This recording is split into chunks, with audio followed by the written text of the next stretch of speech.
Oh, are you here to... Saya kira peluang pembongkaran korupsi UUS itu sekarang ditentukan oleh desakan publik yang luas. Jadi saya sudah tidak percaya dengan KPK ya. Jadi desakan publik adalah kekuatan terbesar untuk memberantas korupsi karena Indonesia ini kalau kita menggunakan perspektifnya Stanislav Andriski sudah masuk kategori kleptokrasi. Jadi negara isinya para maling. Kita bongkar misalnya. Proyek strategis nasional itu secara seluruhnya sepanjang kekuasaan Jokowi sampai awal Prabowo ini itu menghabiskan sekitar 1.515 triliun. Saya telusuri di PPATK itu ternyata yang dikorupsi dari 1.500 lebih itu sekitar 510 triliun. Jadi 36% dari proyek strategis nasional itu dikorupsi. Dan itu masuk ke semua pejabat. Diduga kuat juga masuk ke Solo.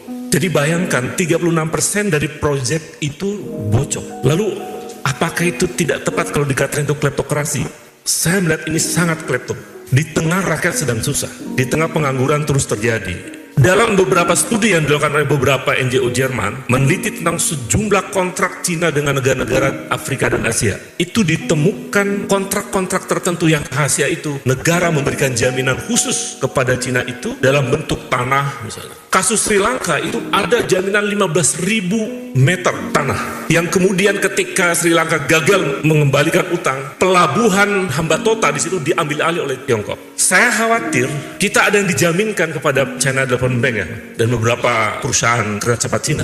Jaminan apa yang kita berikan kepada Tiongkok sehingga kemudian sampai kemudian merubah peraturan presiden oleh Presiden Jokowi itu? Saya khawatir jangan-jangan wilayah Halim itu sudah ada yang diagunkan, kira-kira begitu. Ini dugaan saya, karena perubahan peraturan presiden itu. Kalau kemudian wilayah itu diagunkan, ya kalau kita nggak bisa bayar utangnya, terjebak dalam jebakan utang Cina itu, bisa jadi agunan itu diambil alih. Ada take over dalam pengelolaan kereta cepat dan seterusnya.